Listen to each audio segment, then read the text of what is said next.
Hello everyone. अभी तक हमने जो है एब्स्ट्रैक्ट अलजेब्रा के बहुत सारे टॉपिक कर लिए हैं और उन टॉपिक पर बेस्ड जो क्वेश्चन आए हुए हैं प्रीवियस ईयर एग्जाम में, चाहे वो CSIR के हों, चाहे IIT-JEM के हों या CMI के हों, NBHM के हों, वो भी हम साथ साथ सॉल्व कर रहे हैं। तो ऐसे हम लोग आज क्या कर रहे हैं, CSIR 2014 दिसंबर सीरीज का हम लोग पेपर लेंगे और उसमें जो अलजेब्रा बेस्ड क्वेश्चन है वो आज हम लोग सॉल्व करने वाले हैं।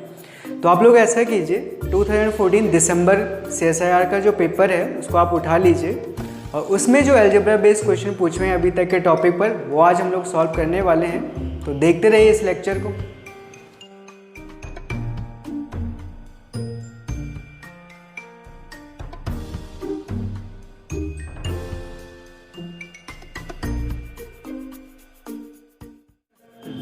तो यहाँ पे मैं जो है पहला क्वेश्चन ले रहा हूँ। तो मैंने क्वेश्चन लिख दिया है पहले बोर्ड पे ताकि टाइम हमारा थोड़ा सा वीडियो शॉर्ट बने।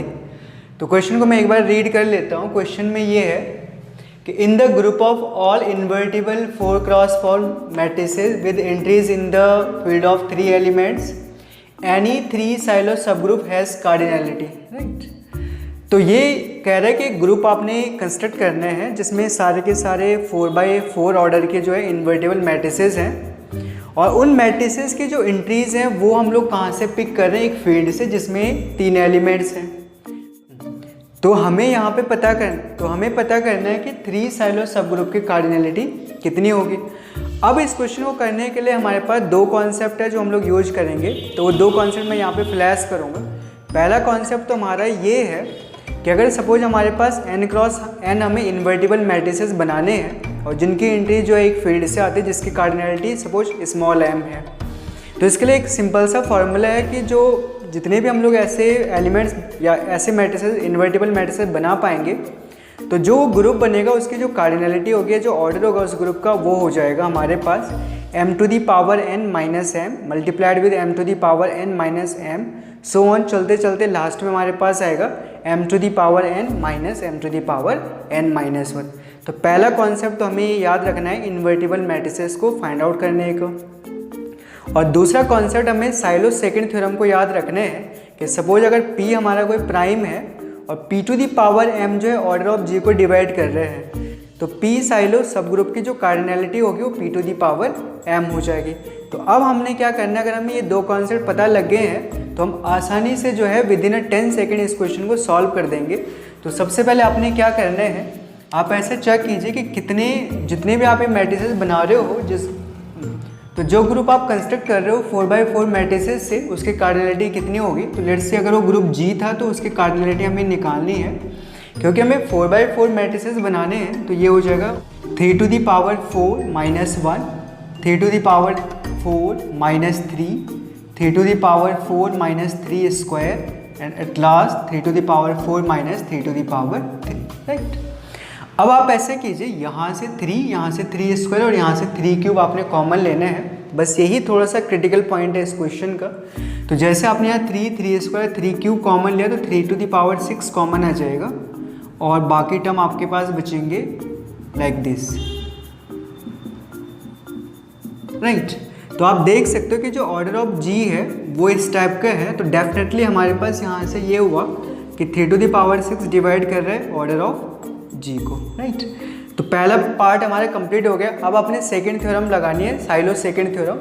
तो बिकॉज 3⁶ ऑर्डर ऑफ G को डिवाइड कर रहा है और यहाँ से आप चेक कर सकते हो इस एक्सप्रेशन से कि हमारे पास 3⁷ do not divide order of G, that could be check easily. तो इसका मतलब ये हुआ कि 3 साइलो सब ग्रुप होगा उसकी कार्डिनैलिटी हो जाएगी, सब ग्रुप हैज़ कार्डिनैलिटी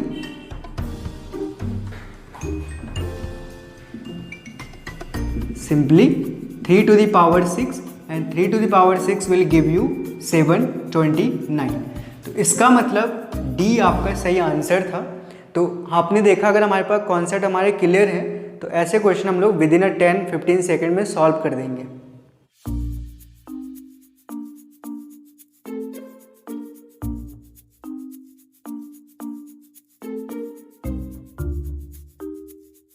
तो मैंने अब दूसरा क्वेश्चन भी यहाँ पे लिख दिया है। तो आप देखोगे क्वेश्चन ये था पूछा हुआ हमसे कि the number of conjugacy classes in the permutation group as 6, right. तो हमें ये चेक करना है कि S6 की कितनी कंजुगेसी क्लासेस आप बना सकते हो। तो ऑप्शंस आपको ये दे रखे हैं। अब इस क्वेश्चन को सॉल्व करने के लिए आपके पास दो कॉन्सेप्ट आपको याद रखने हैं।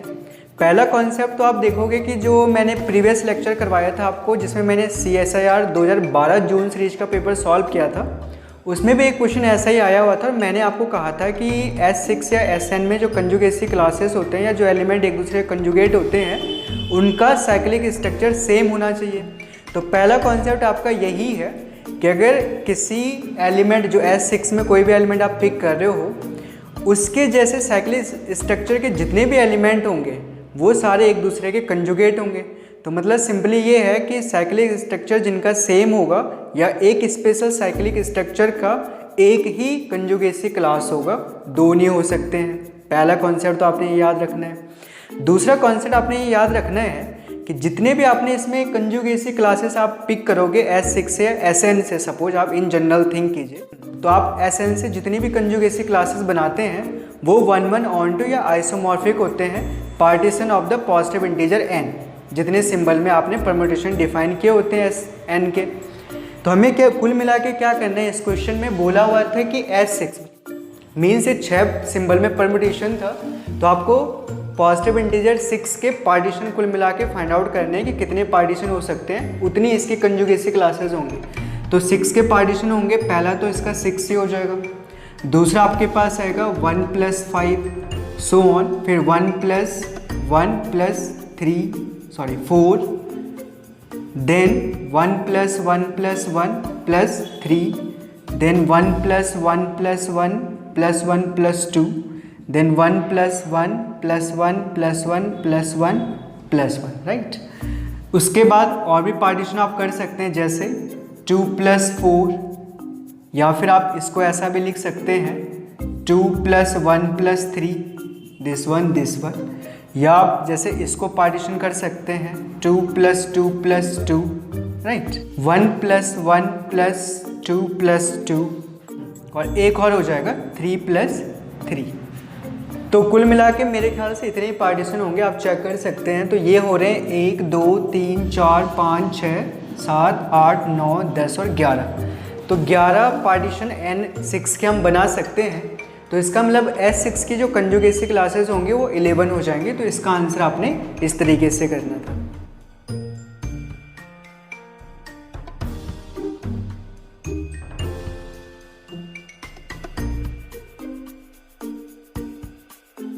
नेक्स्ट एक और क्वेश्चन मैंने लिखा हुआ है, ये भी जो है हमारा CSIR दिसंबर 2014 का क्वेश्चन है।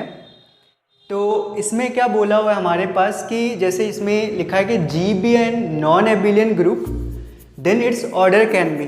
तो G हमारा नॉन एबिलियन ग्रुप है, हमें बस ये चेक करना है कि इसका ऑर्डर जो है क्या हो सकता है। इस क्वेश्चन को सॉल्व करने के लिए भी आपको दो कॉन्सेप्ट की नीड होगी। पहला मैंने यहाँ पे लिखा हुआ है कि अगर ऑर्डर ऑफ G आपके पास something like product of 2 prime number है P × Q, और हम ये सपोज करते हैं कि जो P है वो Q से बड़ा है, और दूसरी कंडीशन ये इम्पोज करते हैं कि Q जो है P-1 को डिवाइड नहीं करते हैं, देन G हमेशा साइक्लिक होगा, और अगर G साइक्लिक है तो वो एबिलियन भी हो जाएगा।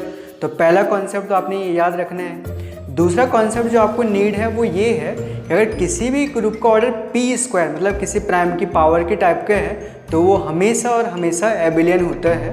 तो बस आपको ये दो कॉन्सेप्ट की नीड पड़ेगी, इनको आप नोट भी कर लीजिए। अब हम इस क्वेश्चन को कैसे जो है सॉल्व करते हैं देखिए। तो हम ऐसा करते हैं, इसमें जो ऑड आंसर्स हैं उनको पहले हम लोग रिमूव करेंगे। तो ये इस क्वेश्चन को सॉल्व करने के लिए हमने डिस्कार्डिंग मेथड यूज करना है। हमने जो रॉन्ग आंसर उनको डिस्कार्ड करना है। तो सबसे पहले आप देखिए जो ये 25 है, तो 25 को आप लिख सकते हैं 5² मीन्स ऑर्डर ऑफ जो ग्रुप है इस केस में वो 5 का स्क्वायर मतलब प्राइम नंबर का स्क्वायर है। तो मैंने क्या कहा था कि जिन ग्रुप के ऑर्डर प्राइम स्क्वायर होते हैं वो हमेशा एबिलियन होते हैं, तो इसका मतलब ये आंसर नहीं हो सकता है, राइट। दूसरा हम ऐसा करते हैं, इस 35 को चेक करते हैं पहले, है ना। तो इसमें क्या हो रहा है हमारे पास 35 को हम लिखेंगे 5 × 7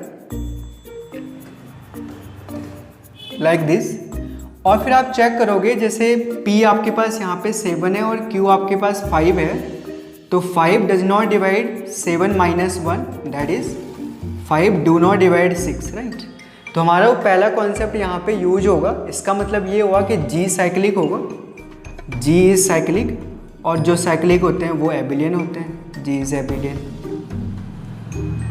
तो इसका मतलब ये वाला ऑप्शन भी आपका गलत है।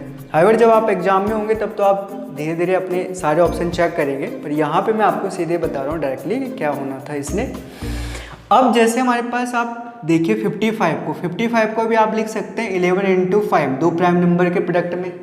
P हमारे पास 11 है और Q हमारे पास 5 है, तो Q जो है वो 5 है, वो डिवाइड करता है P minus 1 means 11 minus 1 which is coming out to be 10।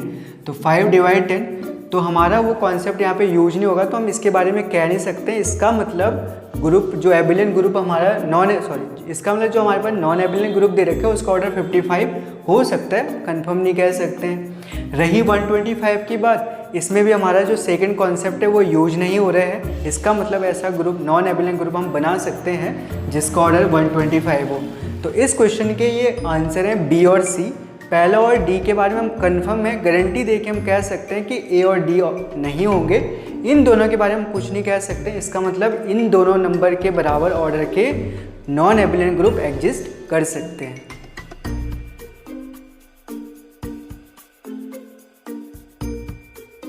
Now हम लोग नेक्स्ट क्वेश्चन ले रहे हैं और ये लास्ट क्वेश्चन है हमारा।